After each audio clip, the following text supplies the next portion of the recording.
1997년 12월 14일 새벽 3시 서울 외곽의 한 쓰레기 소각장에서 믿을 수 없는 일이 벌어졌습니다. 쓰레기 더미 위로 보이는 검은 비닐봉투 하나가 미세하게 움직이고 있었습니다. 그리고 그 안에서 갓 태어난 아기의 울음소리가 들려온 것입니다. 이게 고양이인가? 설마 사람이야? 45살 정순덕 씨는 자신의 처지가 얼마나 절망적인지 누구보다 잘 알고 있었습니다. 그럼에도 불구하고 그녀는 이 아기를 외면할 수 없었습니다. 작은 생명은 그녀의 품속에서 금방이라도 꺼질 듯한 숨을 힘겹게 이어가고 있었습니다. 도대체 이 아기는 누구일까요? 왜 쓰레기로 둔갑되어 쓰레기장에 버려졌을까요? 그리고 26년 후 이 아이에게는 어떤 놀라운 운명이 기다리고 있을까요? 이 충격적인 이야기가 궁금하시다면 잠시만 구독 버튼을 눌러주세요. 댓글로 어디에서 듣고 계신지 남겨주시면 계신 곳에 올 한 해 복이 가득하길 온 마음 다해 기도드리겠습니다. 그럼 사연 시작합니다. 새벽 3시 서울 외곽의 한 쓰레기 소각장에서는 야간 분류 작업이 한창이었습니다. 그곳에서 일하는 정순덕 씨는 마음 착하고 평범한 사람이었습니다.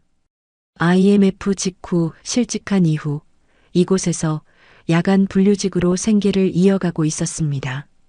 몇 년 전 남편을 산업재해로 잃고 혼자가 된 45살의 순덕 씨에게는 이 일이 유일한 희망이었습니다. 매일 새벽 3시부터 아침까지 각종 폐기물들을 분류하는 것이 그녀의 일상이었습니다. 그런데 오늘은 달랐습니다. 쓰레기 더미 위에 검은 비닐봉투 하나가 미세하게 움직이고 있었습니다. 처음에는 바람 때문인 줄 알았지만 분명히 뭔가 안에서 꿈틀거리고 있었습니다. 그리고 그 순간 작은 울음소리가 들려왔습니다. 순덕 씨는 손을 멈추고 귀를 기울였습니다. 고양이 소리 같기도 하고 아기 울음소리 같기도 했습니다. 설마 하는 마음에 봉투를 조심스럽게 찢어보니 믿을 수 없는 광경이 펼쳐졌습니다. 갓 태어난 남자 아기가 차가운 비닐봉투 안에서 약하게 울고 있었던 것입니다. 아기의 숨은 가늘고 약했으며 왼쪽 발목에는 화상 자국이 남아 있었습니다. 순덕 씨는 그 자리에서 얼어붙었습니다. 손이 떨리고 머리가 하얘졌습니다. 이게 정말 사람이야? 어떻게 사람이 쓰레기 소각장에? 그녀의 마음속에는 복잡한 감정이 휘몰아쳤습니다.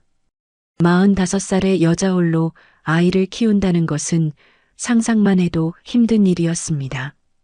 하지만 그 순간 순덕 씨의 마음속에서 한 목소리가 울려 퍼졌습니다. 내 인생 이렇게까지 바닥인데 이 불쌍한 아기까지 외면하면 난 진짜 사람이 아닌 것 같아. 더 이상 망설일 수 없었습니다. 순덕 씨는 자신의 외투를 벗어 아기를 감싸 안았습니다. 작고 차가운 생명이 그녀의 품에서 희미하게 체온을 되찾아가고 있었습니다. 그리고 그녀는 아기를 안고 병원을 향해 필사적으로 달려가기 시작했습니다. 새벽 거리를 가로지르며 한 생명을 구하기 위해 온 힘을 다해 뛰었습니다. 응급실에 도착한 순덕 씨는 숨을 헐떡이며 의료진에게 아기를 맡겼습니다. 의사가 급히 검진을 마친 후 말했습니다.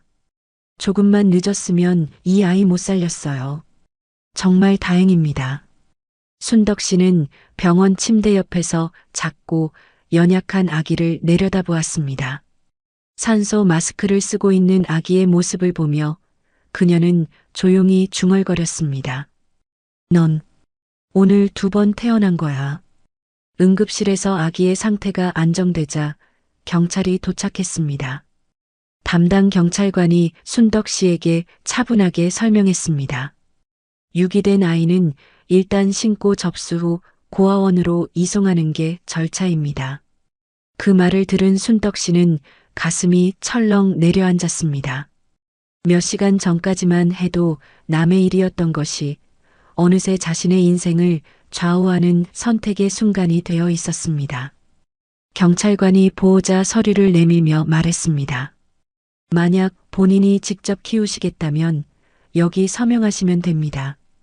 다만 법적으로 모든 책임을 지셔야 합니다. 순덕 씨는 한참 동안 펜을 들고 망설였습니다. 45살 홀몸으로 아이를 키운다는 것이 얼마나 버거운 일인지 잘 알고 있었습니다. 하지만 작은 생명을 2번 다시 버릴 수는 없었습니다. 마침내 그녀가 서류에 사인을 하며 말했습니다. 제가 키우겠습니다. 경찰관이 아이의 이름을 물어보자 순덕 씨는 잠깐 생각한 후 답했습니다. 정우진이요. 우연히 얻은 진짜 인연이라는 뜻으로 지었습니다. 며칠 후 순덕 씨는 아기를 목욕시키던 중 놀라운 것을 발견했습니다. 아기의 베넷 저고리에 작은 종이 조각이 붙어 있었던 것입니다. 조심스럽게 떼어내어 보니 그것은 고급 산부인과의 팔찌 조각이었습니다. 흐릿하지만 읽을 수 있는 글씨들이 적혀 있었습니다. 출생일자는 1997년 12월 14일, 혈액형은 AB형이라고 표시되어 있었습니다. 순덕 씨는 그 작은 조각을 오랫동안 들여다보았습니다. 이게 내 진짜 출생일이구나. 순덕 씨는 그 팔찌 조각을 작은 나무함에 넣어 깊숙이 숨겼습니다. 언젠가 아이가 자신의 출생에 대해 궁금해할 날이 올 텐데 그때 보여줄 유일한 단서였습니다. 내가 커서 나를 원망하든 말든 이건 내가 알아야 할 진실이야. 동네에서는 벌써 소문이 돌기 시작했습니다. 갑자기 아기를 데려온 순덕 씨를 보며 사람들이 수군거렸습니다. 나이 45에 애를 낳았다던데? 아니면 남의 애를 어디서 훔쳐온 건 아닐까? 하지만 순덕 씨는 아무에게도 소각장에서 아기를 발견했다는 이야기를 하지 않았습니다. 사람들이 어떻게 생각하든 상관없었습니다. 중요한 것은 이 작은 생명을 지켜내는 것뿐이었습니다. 밤이 되면 순덕 씨는 우진이 옆에 누워 잠들 때까지 지켜보곤 했습니다. 가끔 너무 조용하면 가슴이 철렁해져서 손을 아기의 코 밑에 대어보며 숨을 쉬고 있는지 확인하곤 했습니다. 어느 날 밤 조용히 잠든 우진이를 보며 순덕 씨가 속삭였습니다. 너 정말 내 아들이 된 게 맞지? 겁도 나고 믿기지 않지만 엄마가 잘 키워줄게. 그렇게 정순덕과 정우진의 진짜 인연이 시작되었습니다. 시간이 흘러 2007년 우진이는 10살이 되었습니다. 순덕 씨는 아이를 키우느라 고생이 많았지만 우진이가 건강하게 자라는 모습을 보며 행복했습니다. 그런데 학교에서 이상한 일들이 벌어지기 시작했습니다. 우진이의 기억력과 계산 능력, 그리고 패턴을 파악하는 능력이 또래 아이들과는 완전히 달랐던 것입니다. 수학 시간에 담임 선생님이 복잡한 문제를 칠판에 적어놓고 풀어보라고 했을 때 다른 아이들이 머리를 싸매고 고민하는 사이 우진이는 몇 초 만에 답을 말했습니다. 심지어 선생님도 계산기로 확인해야 할 정도로 복잡한 문제들을 우진이는 머릿속으로만 풀어내곤 했습니다.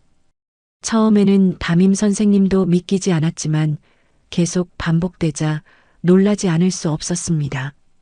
어느 날 담임 선생님이 순덕 씨를 불러 상담을 요청했습니다. 어머니, 정우진 학생은 평범한 머리가 아닙니다. 영재교육원이나 특별한 교육을 받아야 할 것 같은데요. 하지만 순덕 씨는 정중히 거절했습니다. 선생님, 감사하지만 저는 그냥 평범하게 키우고 싶어요. 괜히 튀면 데려가려는 사람이 생길까봐 걱정돼요. 담임 선생님은 이해할 수 없다는 표정이었지만 더 이상 강요하지는 않았습니다.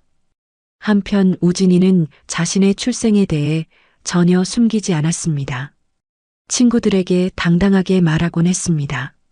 난 2번 태어났대. 첫 번째는 진짜 엄마 배에서, 두 번째는 우리 엄마 품에서. 하지만 우진이는 전혀 부끄러워하지 않았습니다. 그런 어느 날 저녁, 순덕 씨와 우진이가 함께 TV를 보고 있을 때였습니다. 뉴스에서 젊은 재벌 2세가 경영 성과를 발표하는 장면이 나왔습니다. 화면 속에는 40대의 단정한 남자가 당당하게 인터뷰를 하고 있었습니다. 우진이가 갑자기 TV 화면을 뚫어져라 보더니 말했습니다. 엄마, 나 저 아저씨랑 많이 닮았어. 순덕 씨의 손이 떨렸습니다. 화면을 자세히 보니 정말 우진이와 비슷한 면이 있었습니다.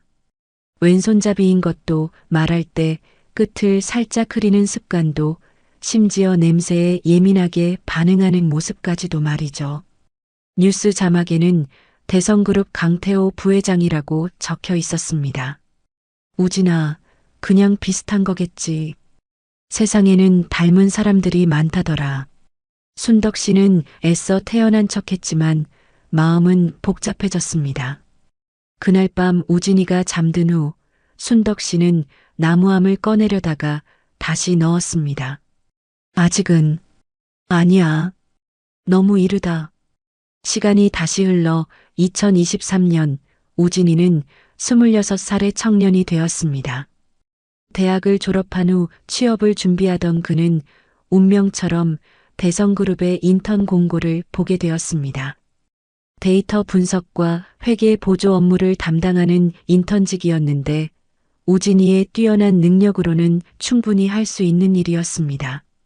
면접에서도 그의 천재적인 기억력과 계산 능력이 돋보였고 곧 합격 통지를 받았습니다. 첫 출근 날 우진이는 오래된 종이 장부들을 스캔하여 디지털로 정리하는 업무를 맡았습니다. 지루할 수 있는 일이었지만 그는 패턴을 파악하는 능력이 뛰어나 다른 직원들이 놓치는 오류들까지 발견해냈습니다.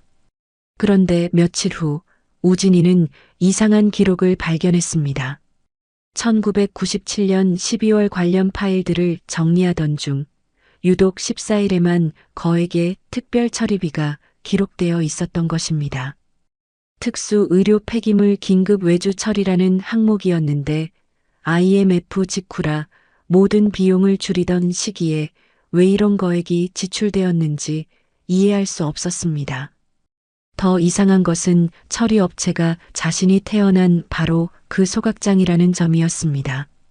내 생일이랑 같은 날이잖아. 우진이는 가슴이 두근거리기 시작했습니다. 이것이 단순한 우연일까요? 아니면 뭔가 다른 의미가 있는 걸까요? 그런 와중에 복도에서 우진이는 한 남자와 마주쳤습니다. 60대 중반쯤 되어 보이는 그 남자는 값비싼 정장을 입고 있었고 주변 사람들이 고개를 숙이며 인사하는 것으로 봐서 상당한 지위에 있는 사람 같았습니다. 순간 두 사람의 시선이 마주쳤습니다. 그 남자는 우진이를 보는 순간 이상한 표정을 지었습니다. 마치 오래전 잃어버린 무엇인가를 발견한 듯한 당황스러운 얼굴이었습니다. 우진이 역시 묘한 기분이 들었습니다. 처음 보는 사람인데도 왠지 낯설지 않았고 어디선가 본 것 같은 느낌이 들었습니다. 그 남자가 지나간 후 옆에 있던 선배 직원이 속삭였습니다. 저분이 우리 그룹 강태호 회장님이야. 직접 보기 힘든 분인데 오늘 왜 이쪽으로 오셨을까? 우진이는 깜짝 놀랐습니다. 16년 전 TV에서 봤던 바로 그 사람이었던 것입니다. 그리고 지금도 여전히 자신과 닮은 점들이 눈에 띄었습니다. 왼손잡이인 것, 말할 때 끝을 흐리는 습관, 그리고 지나가면서 맡은 향수 냄새에 예민하게 반응하는 모습까지 모든 것이 우진이와 똑같았습니다. 그날 밤 우진이는 잠을 이루지 못했습니다. 생일과 같은 날의 의료 폐기물 처리, 소각장이라는 공통점, 그리고 강태호와의 기묘한 유사함들, 모든 것이 하나의 그림을 그려가고 있는 것 같았습니다. 설마 그럴 리는 없겠지. 하지만 우진이의 마음 한구석에서는 이미 답을 알고 있는 것 같았습니다. 우진이는 그 이후로 1997년 12월과 관련된 모든 기록을 샅샅이 뒤져보기 시작했습니다. 업무 시간 외에도 늦게까지 남아서 오래된 파일들을 하나씩 확인했습니다. 점점 더 이상한 점들이 드러났습니다. IMF 직후라 모든 회사가 비용 절감에 몰두하던 시기인데 유독 그날만 거액의 특별 처리비가 지출되어 있었습니다. 더욱 의아한 것은 그 처리 내용이 특수 의료 폐기물 긴급 소각이라고 적혀 있다는 점이었습니다. 내 생일이랑 같은 날, 그리고 같은 소각장. 우진이는 점점 확신이 서기 시작했습니다. 이것은 단순한 우연이 아니라는 걸 말이죠. 그런데 바로 그때 집에서 급한 연락이 왔습니다. 순덕 씨가 갑자기 쓰러져 병원으로 이송되었다는 것이었습니다. 우진이는 급히 병원으로 달려갔습니다. 응급실에서 의사는 심각한 표정으로 설명했습니다. 심부전과 폐기능 저하가 함께 왔습니다. 오랜 기간 무리를 하셨던 것 같은데 상태가 좋지 않습니다. 며칠 후 순덕 씨의 상태가 약간 안정되자 그녀는 우진이를 병상 옆으로 불렀습니다. 그리고 떨리는 목소리로 말했습니다. 우진아, 엄마가 너한테 꼭 해줘야 할 말이 있어. 순덕 씨는 침대 옆 서랍에서 작은 나무함을 꺼내 우진이에게 건넸습니다. 26년 동안 숨겨왔던 그 함이었습니다. 이젠 내가 알아야 하고 감당해야 할 때가 온 것 같다. 엄마는 이제 더 이상 너를 지켜줄 힘이 없어. 우진이는 떨리는 손으로 나무함을 열었습니다. 그 안에는 낡고 작은 종이 조각이 들어 있었습니다. 고급 산부인과의 팔찌 조각이었는데 흐릿하지만 읽을 수 있는 글씨들이 적혀 있었습니다. 출생일자 1997년 12월 14일 혈액형 AB형 병원명 강남 산부인과. 우진이는 그 순간 모든 것이 무너져 내리는 것을 느꼈습니다. 자신이 며칠째 조사하던 그 날짜와 정확히 일치했던 것입니다. 엄마, 이게 뭐예요? 순덕 씨는 눈물을 흘리며 고백하기 시작했습니다. 너를 엄마가 일하는 소각장에서 발견했어. 그날 밤 내가 검은 비닐봉투에서 너를 발견했을 때 너는 거의 죽어가고 있었어. 우진이의 온몸이 떨렸습니다. 그럼 진짜로 나는 쓰레기처럼 버려진 거예요? 아니야, 우진아. 너는 쓰레기가 아니야. 너는 하늘이 엄마에게 준 선물이었어. 그날 밤 너를 안았을 때 엄마는 처음으로 내가 진짜 사람이 된 것 같았단다. 하지만 우진이는 더 이상 듣고 있을 수 없었습니다. 26년 동안 품어왔던 의문들이 한순간에 참혹한 현실로 바뀌어 버린 것입니다. 그는 나무함을 꼭 움켜쥔 채 병실을 뛰어나갔습니다. 우진이는 나무함을 움켜쥔 채 병원에서 뛰쳐나왔지만 갈 곳이 없었습니다. 결국 집으로 돌아가 팔찌 조각을 자세히 살펴보기 시작했습니다.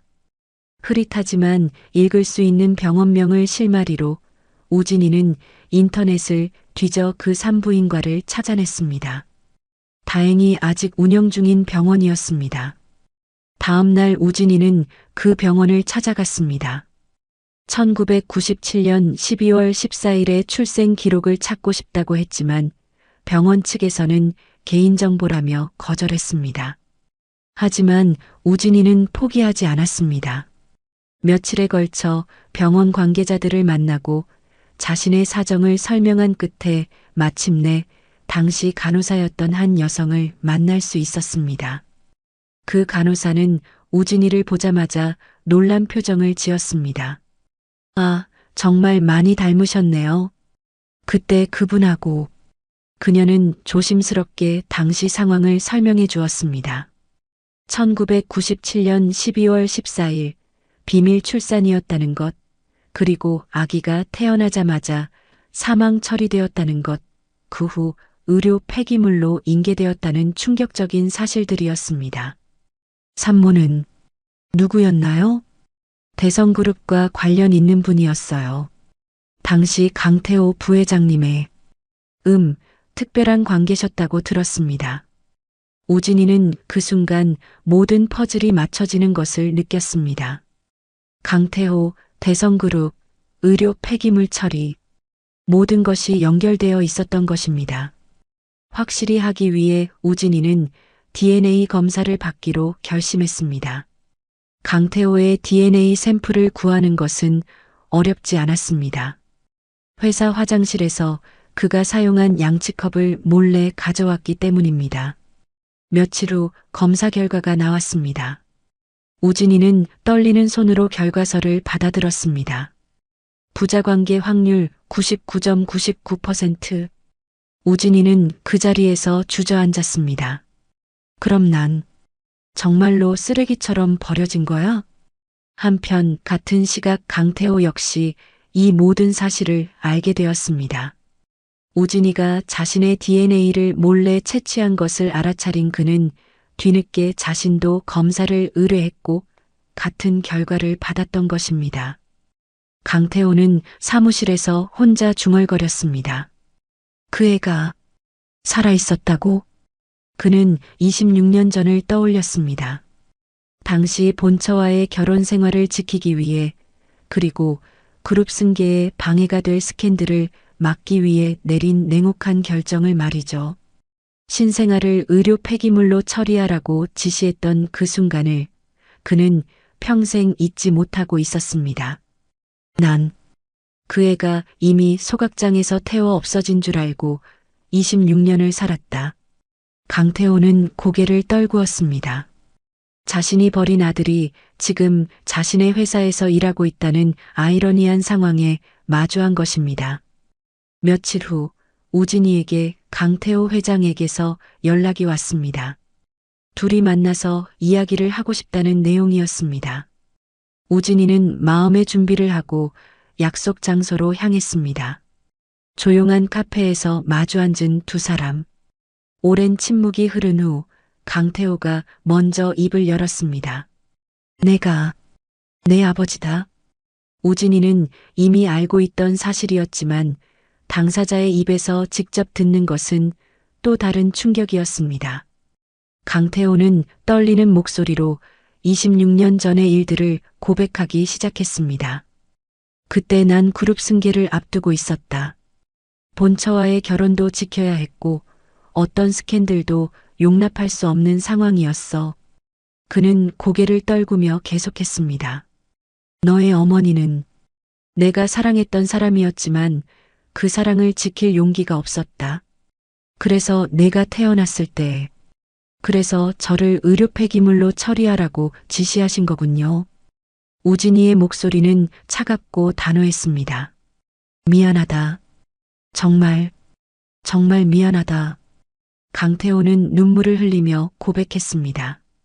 난 그 애가 이미 소각장에서 태워 없어진 줄 알고 26년을 살았다. 매일 밤 그 일을 후회하면서도 다시 돌이킬 수 없다고 생각했어. 하지만 우진이는 냉정했습니다. 후회한다고 해서 달라지는 건 없어요. 저는 26년 동안 진짜 부모가 누군지도 모르고 살았습니다. 그때 우진이의 휴대폰이 울렸습니다. 병원에서 온 긴급 연락이었습니다. 순덕 씨의 상태가 급격히 악화되었다는 것이었습니다. 우진이는 급히 병원으로 달려갔습니다. 강태호도 뒤따라왔습니다. 중환자실에 누워있는 순덕 씨는 이미 의식이 희미했습니다. 우진이가 손을 잡자 그녀는 간신히 눈을 떴습니다. 우진아, 진실을 알았구나. 순덕 씨는 힘없는 목소리로 말했습니다. 그래도 엄마는 널 구한 거 후회한 적 없어. 우리 우진이 덕분에 내가 진짜 사람으로 살았거든.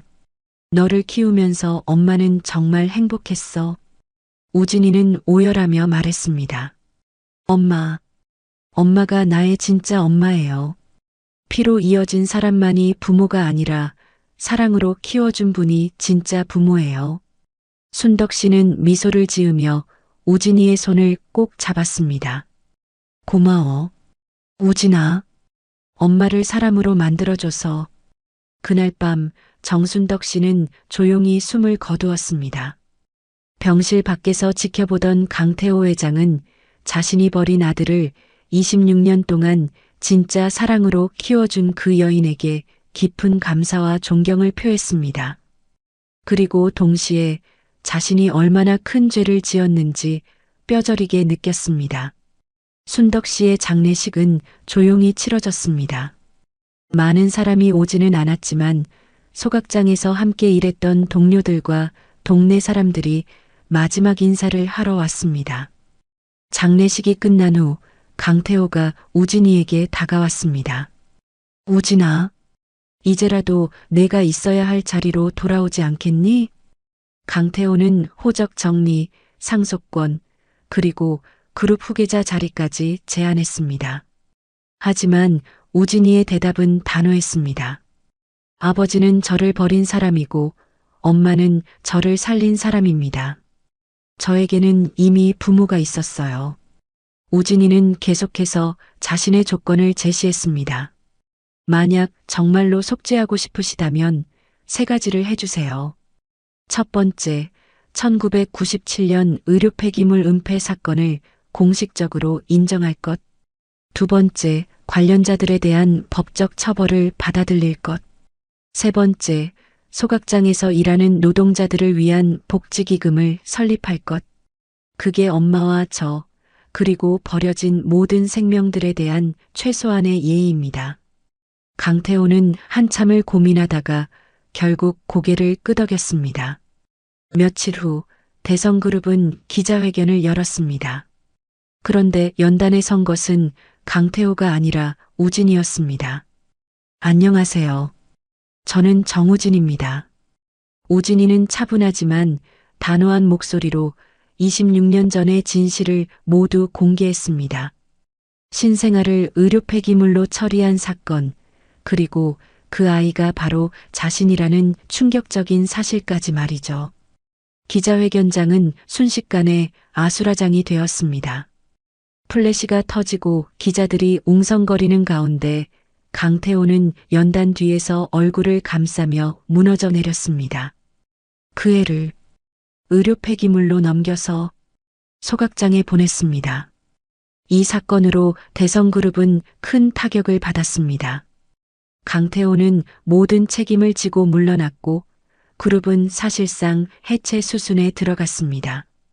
마지막 날 우진이는 순덕 씨의 유골함을 안고 소각장 앞에 섰습니다. 26년 전 자신이 발견되었던 바로 그 장소였습니다. 엄마, 저 왔어요. 우진이는 유골함을 가슴에 안고 조용히 말했습니다. 여기서 저는 한번 버려졌지만 엄마 덕분에 다시 태어났습니다. 이제 저는 이곳에서 새로운 시작을 하려고 해요. 그는 소각장에서 일하는 노동자들을 위한 복지센터 건립을 추진하기로 했습니다. 버려진 것들 속에서도 가치를 찾아내고 누군가에게는 2번째 기회가 될 수 있는 그런 곳을 만들고 싶었습니다. 엄마가 저에게 해주신 것처럼 저도 누군가에게는 희망이 되고 싶어요. 석양이 지는 소각장 앞에서 우진이는 진짜 어머니와 함께 새로운 출발을 다짐했습니다. 쓰레기 더미 속에서 시작된 기적 같은 인연이 이제는 더 많은 사람들에게 희망을 주는 또 다른 기적의 시작이 되었습니다. 정순덕 씨처럼 세상에는 아무도 모르는 곳에서 묵묵히 선한 일을 하시는 분들이 참 많습니다. 혹시 여러분 주변에도 그런 따뜻한 마음을 가진 분이 계시나요? 오늘 이야기를 들으시면서 어떤 생각이 드셨는지 댓글로 나눠주세요. 가장 기억에 남는 장면이나 혹시 비슷한 경험이 있으시다면 언제든 들려주시면 감사하겠습니다. 그리고 댓글로 지금 어디에서 듣고 계신지도 알려주세요. 여러분이 계신 그곳에 올 한 해 복이 가득하길 온 마음 다해 기도드리겠습니다.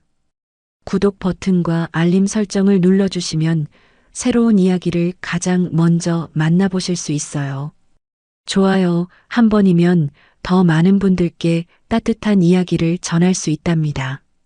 내일은 또 어떤 가슴 뭉클한 이야기가 여러분을 기다리고 있을지 기대해 주세요. 오늘도 꽃길 사연과 함께 해주셔서 감사합니다. 여러분 모두 꽃길만 걸으세요.